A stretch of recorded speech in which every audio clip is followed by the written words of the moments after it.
Good morning, everyone. It's Sunday, March 10th, 2024, 10:30 a.m., even though we feel like it's an hour earlier.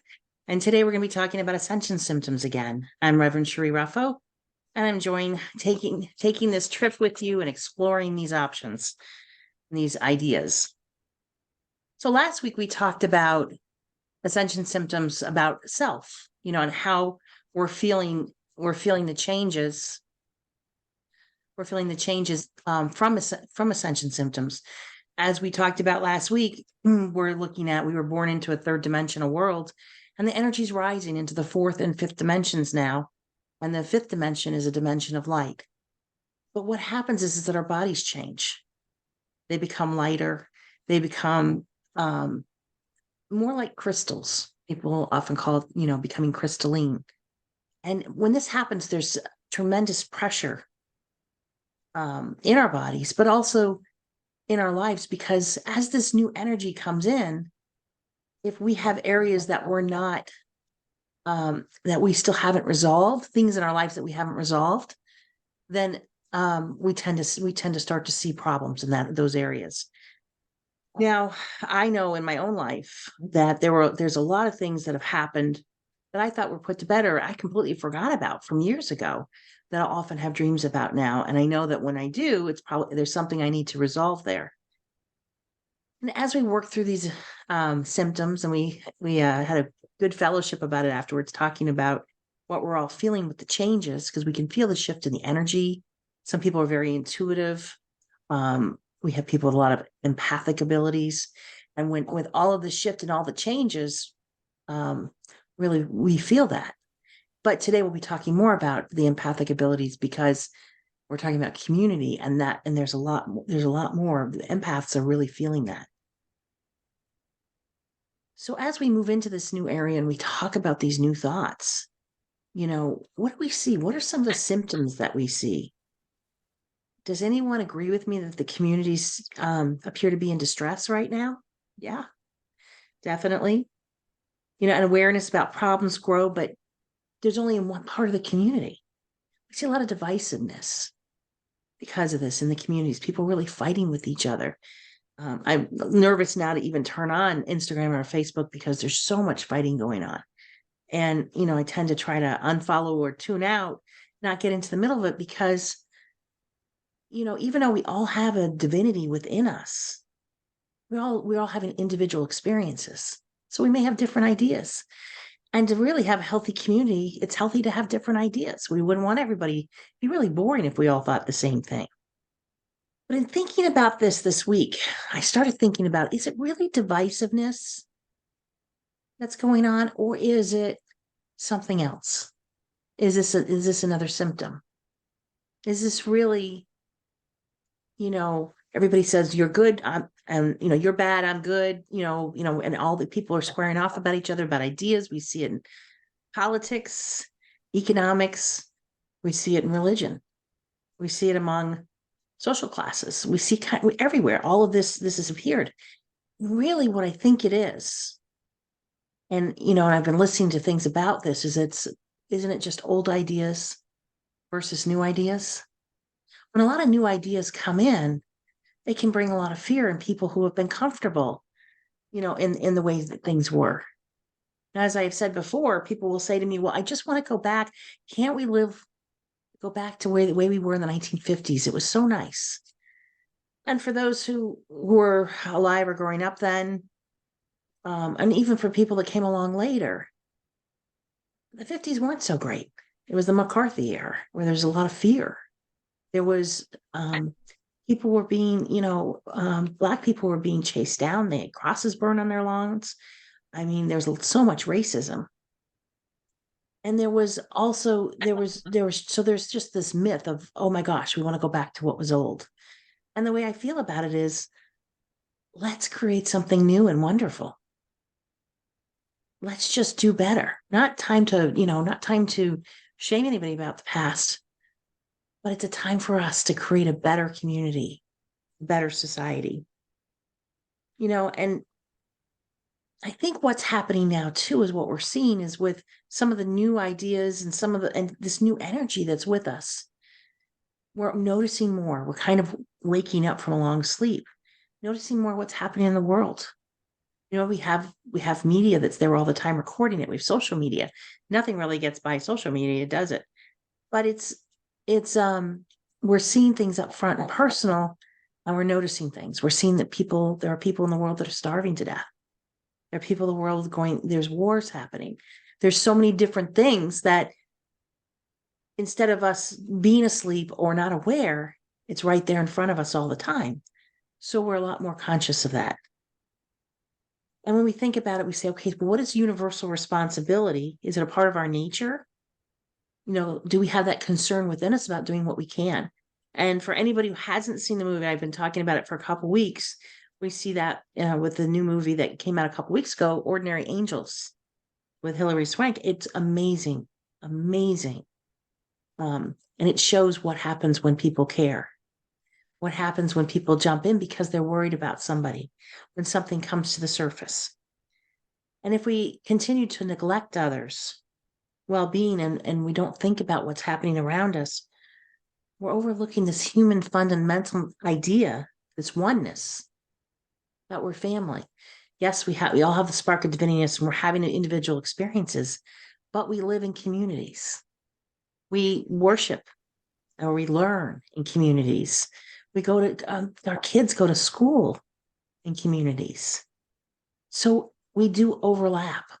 And as social media has gotten bigger, so is that the idea of community, because we're getting to know people in other countries. One of the things that we talked about, over the last decade is how the next generation, the kids are really getting to know each other because they're playing games on social media with other people from other countries. So they're getting to know them. So before, where it might have been a mystique or it's happening really far away, that's not so much the case anymore because the world is a lot smaller. We have economies that depend on each other. We depend on buying things from other economies. We depend on other countries buying things from us. So when we look at the differences that we have, and it could be differences in geography, faith, language, customs, culture. And I think it's important that we maintain our cultures. These are really important things. And as we see, because we're a melting pot here in the United States, that people often, when they come here, they keep their cultures up. And I've had a lot of fun going to barbecues at people's houses when I lived in Hawaii, going to luau's. One of my friends lived next door to people from a big Cape Verdean community, used to get invited to barbecues there, and they were a blast. And the food was amazing. But I got to see the customs. When I went to a program at Harvard Business School to get a certificate in nonprofit management, and there were people there from all over the world that were in this program. And I remember I became very friendly with a rabbi from New York, and he invited me to Shabbat on Friday, and it was beautiful. So when we can look at all this and we can look at our communities and we can appreciate the differences, and we may not always agree on things, and that's okay too. But if we put too much emphasis on the superficial differences, if we make really rigid discriminations about people, we can't avoid, we're bringing suffering to both ourselves and to other people. We're making judgments. Jesus, that was the one thing he told us to love, yes, but the other thing he said is do not judge others. And he was always very clear about that, because when we step into that judgment, then we have a hard time living in peace within ourselves and peace outside of ourselves. And then we start to see a lot of separation. And we know, if you're a Unity Truth student or New Thought student, that separation is illusion, because we can never be separate from each other. So if we look for the divinity within all people, and sometimes that's really hard, that person, we all have those people that it can be button pushers for us, right? And it may be inside your family even. But sometimes if we can just count to 10, say, okay, I need to look for the divinity right now, we can change everything. So we talk about becoming, we have choice. And I see with all where we're headed right now, we can become conscious communities or agency of destruction. This is our choice. So what do we do about this? Communities appearing to be in distress. we have to stop and we have to look within ourselves. And I read a book by the Dalai Lama, which is about ethics in the new millennium. And he talks about this. And he says that, we have to care about what we care about is beyond our scope. We have to understand that we can concern ourselves with what's happening with other people. We can help if we can, but we need to become more compassionate as a people. And if we neglect others, then we're also going to see more crime because people are becoming desperate. We're going to see more division among people, and there's going to be an anger because some people are living really well and some aren't, and resentment comes out of this, and we've seen this in our history. So if we can even change and shift to say what is the well-being, what's the importance of me changing my stance, becoming more compassionate for others. So if we can accept others, if we can accept the differences, it'll change everything and not look to the superficial differences. We have a conscious community. I always look at Unity Radiant Lights that we don't sit around, we don't really judge each other. We don't triangulate, we call it. If anybody's not familiar with that, it's by talking about others and that causes a lot of problems in communities. But we really live by the principles of being compassionate and trying to be understanding. And there's an excerpt I want to read by Thich Nhat, Ethics for New Millennium by the Dalai Lama, because the Dalai Lama talks about, what we need to do. He says, now, although it is certainly the case that if all my suggestions concerning compassion, inner discipline, wise discernment, and the cultivation of virtue were to be implemented widely, the world would automatically become a kinder, more peaceful place. I believe that reality compels us to tackle our problems at the level of society, at the same time as the individual. The world will change when each individual makes the attempt to counter their negative thoughts and emotions, and when we practice compassion for its inhabitants, irrespective of whether or not we have direct relationships with them.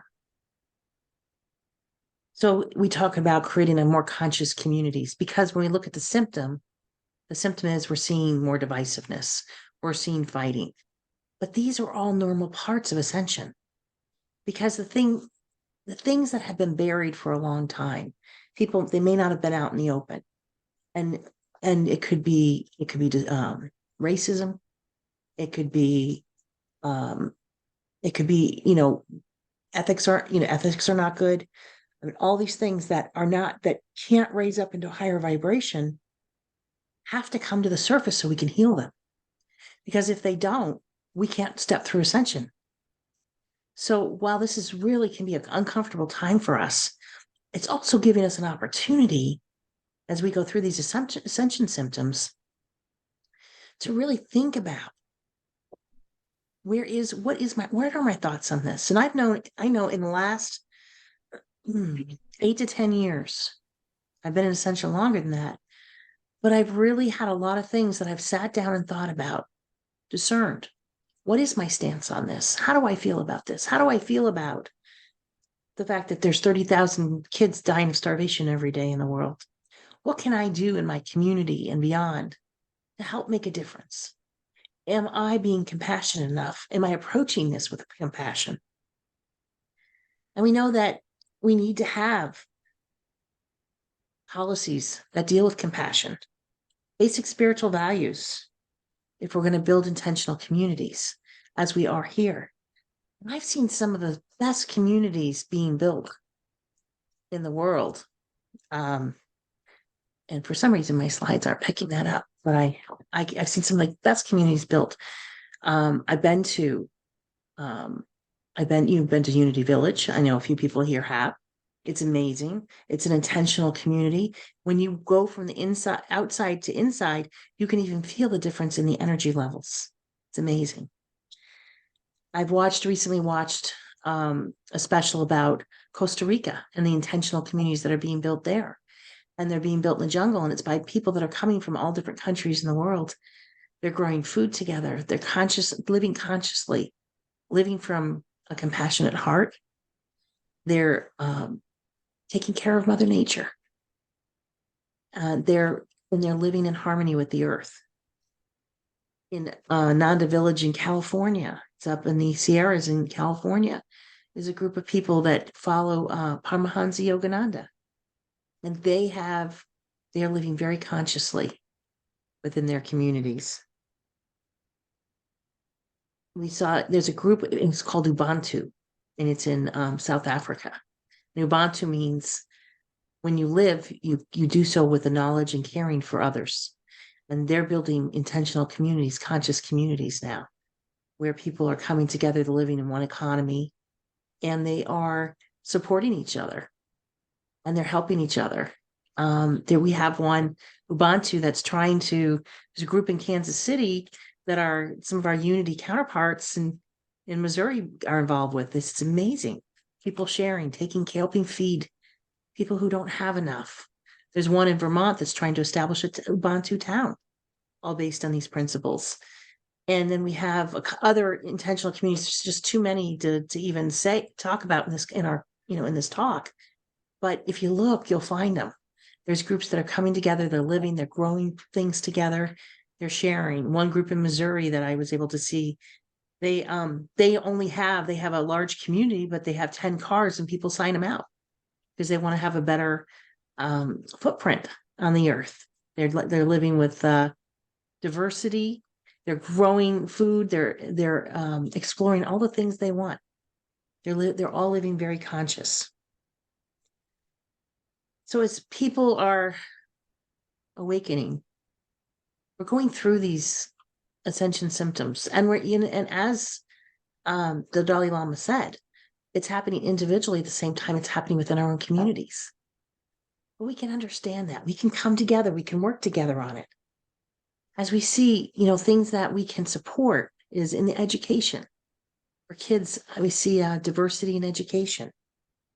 And if we can teach our kids, whether it's inside a place like Unity Radiant Light or in the school system, if we can teach them and focus on compassion for all, we're going to see a better world. It's going to impact the kids' lives, but it's also going to impact society as they grow up in a really great way. We know that education, there are different ways that people approach education, but there's not a system out there that we can't put compassion into. We have to do that so we start seeing more natural empathy in the world, because that's that natural empathy and compassion that's going to lead us to action, to have better societies. There's a Gandhi quote. Gandhi talks about us becoming, when we develop compassion within, we take action in the world. Mahatma Gandhi was always a supporter of this. He lived as a poor person. He took that on as his part of what he wanted to do, because he wanted to experience what everybody around him was experiencing. We have to understand that the natural world is our own home. It's our home. Whether we see it as sacred or holy or just a place we live, it's where we live. We have to continue to live here. So it's in our best interest to look out for it. It's also a lot of common sense, because if we destroy it, we're not going to be able to live in it. So as we look at those, as we're making decisions in our own communities about what we're doing, but also individually, we can make decisions about what do we want our footprint to be? How are we living? Is there something that we can do better? Mother Earth has been tolerating us. And as the Dalai Lama says, or no, Thich Nhat Hanh said, was only able to tolerate our sloppy house for so long, Mother Earth. So the clear thing that we have to do is that as humans, we're the only species with the power to destroy the earth as we know it. So what are those decisions that we're making when we're looking to live our lives? How are we living it? When we're living in a community, how are we living in that community, and how are we encouraging our community to live? And we look at the broader picture. It comes down to, because we live in a democracy, we can look at who we're voting for and see what their views are in living on the earth. So we have a lot of choices. We can impact what we're doing here.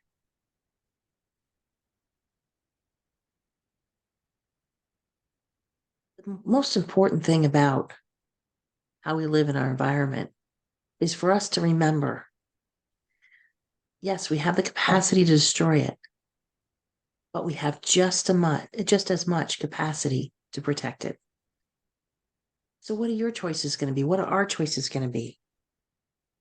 One of the things that we remember, but just 4 years ago is during the pandemic, is the pictures that were up that were showing that all of a sudden there weren't as many people out using vehicles and machinery, and where there was smog, it was gone.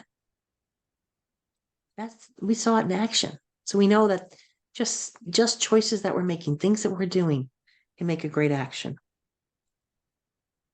We dream of a kinder world because it's not very kind right now. A happier world. And if we want to make that a reality, we have to do it through compassion. We have to practice this. We know that compassion inspires us to action, inspires others to action, especially when it comes to politics or economics. So imagine our country without poverty. How about a world without poverty? This isn't something we've seen in our third dimensional world. But as we're looking at the ascension symptoms and people starting to wake up to some of the things that are happening in our world, what would it look like in a fourth or fifth dimension? It would be problems that we would be able to solve because we'd be able to live and we'd be able to create a world that works for all. That's what Unity Worldwide Ministry always says. Our goal is to create a world that works for all. So this week, what does that look like to you? How do you feel about that? I hear a lot of arguments right now for and against capitalism, for and against socialism, with every other thought system. But what if we had constructive, compassionate capitalism in our country? These are the key factors. And even for people who work in large corporations that may not have been as compassionate, your compassion, your presence there as a person who's ascending is going to make the difference. It's going to make a difference in that corporation or wherever you are. Because as a light worker or person in ascension, you carry that light with you and it shines wherever you are. So you may not you may not go in and create a revolution within your group, but you're also a voice that's there. You're a light that's shining there. You're an example of a person who's consciously living. It makes all the difference. And what it eventually makes is a world that's like that. So we've had a lot of systems that had the intention to destroy or exploit other people. It's been dog eat dog. But when we move into this constructive, we move into this conscious community, that all changes. And the key factor that creates this change is our motivation to do it. So we know we've lived it, that the way we've been doing things has not really worked that well, has it? Because we still have wars. We still have people that are starving. We still have people that are unhappy in communities. We have when we look at our own society in the United States, we have, a wealthy class, we have wealthy group, middle class, and then people living in poverty, even here in the wealthiest nation in the world. People that can't get health care. So what's required of us as we develop our compassionate nature? What system do we want to live in? How do we want to live? It's up to us because our consciousness is creating this. And we're going to talk about this a lot next week. When we change our consciousness, we add to the consciousness in the world. So what do you want it to look like? If you doubt that this can happen, I invite you to think about this one thing. As I was looking through about this week, about this talk, I was thinking about the golden rule. And the golden rule is almost every spiritual, religious idea, group in the world. Do unto others as you would have done to you. There's a great underlying principles So we think about that, and we think about our expanding experiences. We think about our desires. If you're here watching this, you're looking for, trying to understand ascension. And also, I'm guessing you're looking for walking through it, possibly in a community, but also adding to mass consciousness and making the world a better place. So if we can expand this universal responsibility, developing conscious communities, if we can open our hearts up to more compassion, to empathy for people that are having a hard time, if we can put these principles into action, we're going to see it, and we'll see it sooner than later. We want to help those members in this world who are having a hard time or going through this rough time. It's even outside in the world, in our country, in our own communities. We have that as our desire. If you're here and you're in Ascension, that is something common that we all have.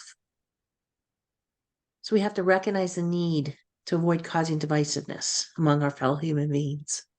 And we can do that by changing our mind about it, not being involved, not supporting it. Because what we want, instead of overwhelming divisiveness, is overwhelming sense of contentment in how we're living as open-hearted human beings. The Dalai Lama says the challenge of the new millennium is surely to find ways to achieve international or better intercommunity cooperation, whereas human diversity is acknowledged and the rights of all are respected. That sounds pretty great, doesn't it? And I always felt when I read things like that before the last decade that, well, that's a really nice thought. But how can I impact that? How can I make the difference? And the truth is, you are the light of the world. We are all lights in this world. So how are we shining those lights? We can make a difference. And we can do it quietly. We can do it loudly. We can do it just in serving others, however it is that you want. And what do you feel we resonate with, and what do you feel drawn to? Because as the light of the world, you make that difference. And next week, we're going to talk about that and how being these lights impact mass consciousness and what are some of the ascension symptoms we're seeing with that. So I look forward to continuing this journey with you, and I look forward to seeing what's happening, what's coming. I'm not worried about the future. Honestly, I'm excited about it, to know that things are shifting the way they are. Yes, it may not be a comfortable thing all the time, but we are in the shift.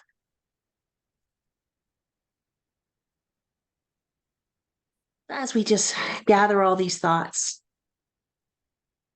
with our meditation affirmation, we say, I am open and receptive to the spirit of truth, healing in me what needs to be healed, and revealing to me what needs to be revealed. So as we just allow this energy to settle, these thoughts to settle, that percolation of new thoughts, the recalibration of allowing them to just settle within us, for us to make conscious decisions, for us to make that light that's within us shine even brighter, our compassion and empathy to grow. That is a place, that is a community I like to reside.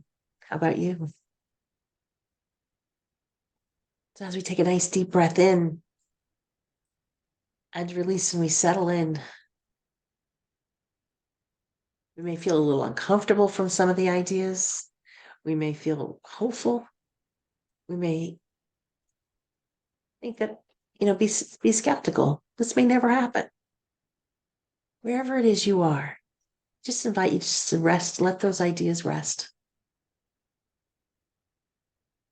As we come together as a spiritual community, unity, radiant light, and that is not in linear time. When we meditate, no matter what time or how often or when you meditate, we are together. in love and compassion. We're building this community as a family. While sometimes families have different ideas, and that's okay. We work through them. Because when you come from a compassion, we can solve anything. So as we allow these ideas to settle within us, take a moment now to think about what a compassionate, conscious community looks like to you.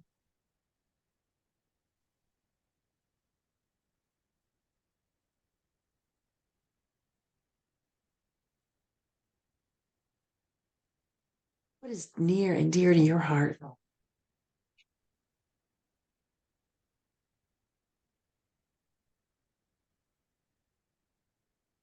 As we allow these thoughts and these ideas, we feel our heart center growing, and as we allow that picture to grow, as we know and have faith in what's happening, the energy with Ascension, we feel our hearts expand, our empathy for others who may be having a hard time. We just allow that to sit, and let those ideas rest as we move into the silence.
You begin to come back from the silence.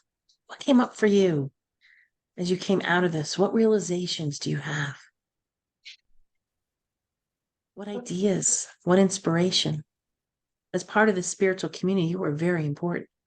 And we look forward to sharing them with you sharing them with us, and us sharing what comes up for us. How can we work as a conscious community?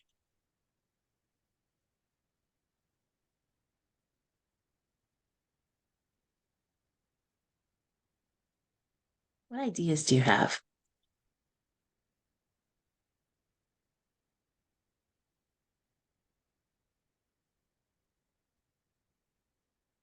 What does your community look like?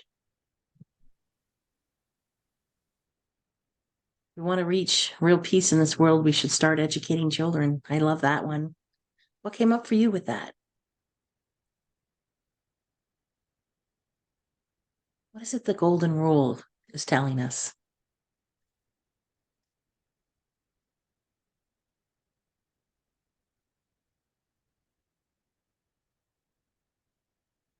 Our life's a journey, and we travel with the consciousness of God, and we do that because we have that divinity within us. What can you accomplish? As we hold others in prayer, people within our community, without, we hold them, we see healthy lives, healthy bodies. We see each cell working in perfect and divine order. We see prosperity in every area of their lives. And we also, when we come from this, we feel this inner joy, not something that comes from outside of us, but from inside of us. And with that inner joy comes peace. And with that comes the realization that all the separation and everything that we may think we see is an illusion, because we all come from love. And that is something to celebrate. And we thank Jesus, our way shower, for bringing that concept to us, for Buddha, for all the great masters, great teachers, for the Fillmores. And we sit in this energy, this presence of God. So grateful for all that is given to us. So we say thank you. And so it is. Let's invite you to relax and enjoy this song.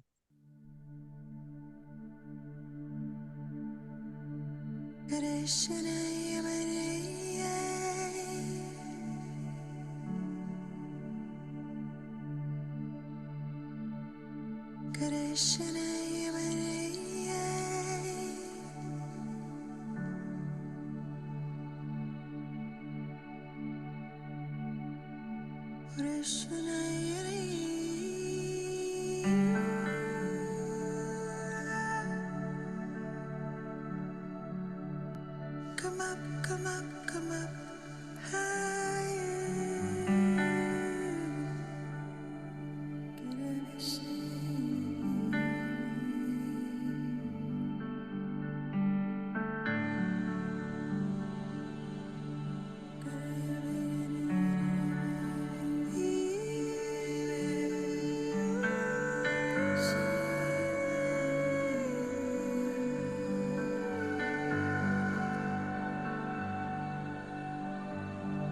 Through the light and the sound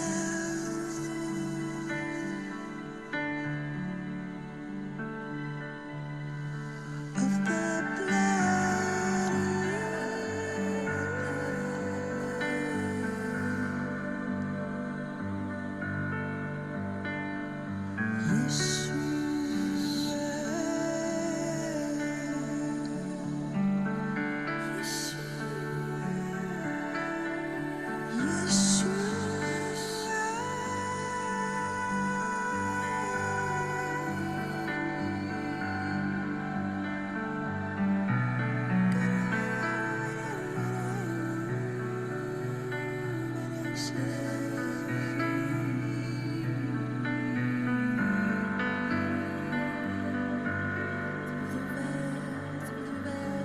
the light, the sound, the blood of Yeshua.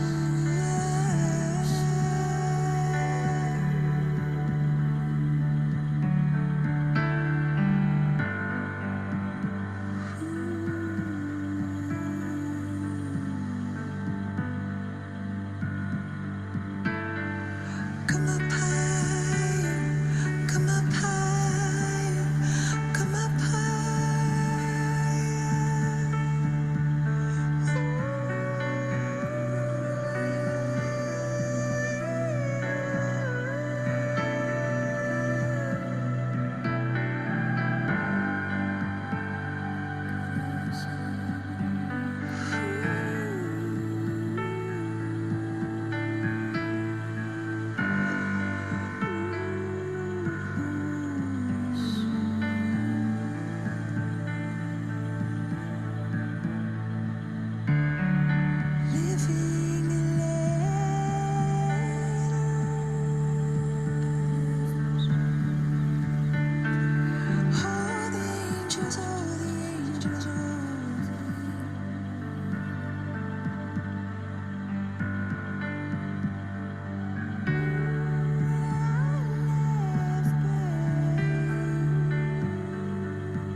to heaven.